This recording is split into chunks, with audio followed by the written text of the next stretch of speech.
ಬಳ್ಳಾರಿ ಜಿಲ್ಲೆ ಸಿರುಗುಪ್ಪ ತಾಲೂಕಿನ ಹೊನ್ನಾರಳ್ಳಿ ಗ್ರಾಮದಲ್ಲಿ 2009ನೇ ನೆರೆ ಹಾವಳಿ ಬಳಿಕ ನಿರ್ಮಿಸಿದ್ದ 250 ಮನೆಗಳ ಪೈಕಿ 126 ಮನೆಗಳ ಹಂಚಿಕೆ ಇನ್ನು ಬಾಕಿ ಇದ್ದು, ಮನೆಗಳ ಹಂಚಿಕೆಯಲ್ಲಿ ಭಾರೀ ಅಕ್ರಮ ನಡೆದಿದೆ ಎಂದು ಮಹಿಳೆಯರು ಪ್ರತಿಭಟನೆ ನಡೆಸಿದ್ದಾರೆ. ನಕಲಿ ದಾಖಲೆ ಸೃಷ್ಟಿಸಿ 40ರಿಂದ 50 ಎಕರೆ ಸರ್ಕಾರಿ ಭೂಮಿಯಲ್ಲಿ ಅಕ್ರಮ ಹಂಚಿಕೆ ಆರೋಪ ಕೇಳಿ ಬಂದಿದ್ದು, ಬಳ್ಳಾರಿಯ ಡಿಸಿ ಕಚೇರಿ ಎದುರು ಪ್ರತಿಭಟನೆ ನಡೆಸಿ ಎಸಿಗೆ ಮನವಿ ಸಲ್ಲಿಸಿದ್ದಾರೆ.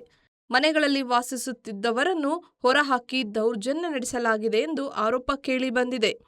ಮಾಹಿತಿ ಕೇಳಲು ಹೋದ ಮಹಿಳೆಯರಿಗೆ ಬೆದರಿಕೆ ಹಾಕಲಾಗಿದೆ ಎಂದು ದೂರುಗಳು ಕೇಳಿಬಂದಿವೆ.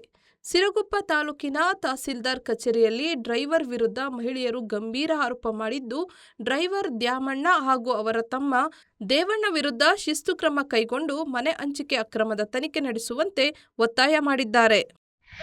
ಅಮ್ಮ ನಮಸ್ತೆ. ಸೊ ನಿಮ್ಮ ಹೆಸರಮ್ಮ? ಗಿರಿಜಮ್ಮ. ನಿಮ್ಮ ಹೆಸರಮ್ಮ? ಗಿರಿಜಮ್ಮ. ರೈಟ್. ಯಾಕೆ ನೀವು ಇಲ್ಲಿ ಡಿಸಿ ಆಫೀಸಿಗೆ ಬಂದಿದ್ರಿ? ನಮಗೆ ಹೊನ್ನಾರಳ್ಳಿಯಲ್ಲಿ ನೆರೆ ಹಾವಳಿ ಬಂದಾಗ ನಿಮ್ಮ ಊರ ಹೆಸರು, ನಿಮ್ಮ ಜಿಲ್ಲೆ ತಾಲೂಕು ಸರ್? ನಮ್ಮದು ಸಿರುಗುಪ್ಪ ತಾಲೂಕು, ಬಳ್ಳಾರಿ ಜಿಲ್ಲೆ, ಹೊನ್ನಾಳಿ ಗ್ರಾಮ. ನಮಗೆ ತಹಸೀಲ್ದಾರ್ ಅವರು ಹತ್ರ ನಾವು ಮನವಿ ಪತ್ರ ಕೊಡಕ್ಕೆ ಹೋಗಿದ್ವಿ. ನಮಗೆ ಮನೆಗಳು ಅಕ್ರಮವಾಗಿ ಬೇರೆದವ್ರಿಗೆ ಪಟ್ಟ ಕೊಟ್ಟಿದ್ದಾರೆ, ಅದನ್ನ ಕೇಳಕ್ಕಾಗಿ ನಾವು ಹೋಗಿದ್ವಿ. ಒಂದು 10 ದಿನ ಆಯ್ತು ಕೊಟ್ಟು.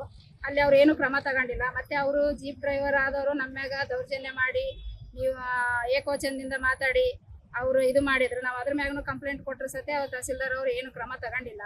ನಾವು ಅದಕ್ಕಾಗಿ ಇಲ್ಲಿ ಎಸಿ ಹತ್ರ ಬಂದು ಒಂದು ಕಂಪ್ಲೇಂಟ್ ಕೊಡಕತ್ತೀನಿ ಇಲ್ಲಿ ಬಂದಿರೋ ಸರ್. ಎಸಿ ಅವ್ರು ಏನು ಹೇಳಿದ್ರಮ್ಮ?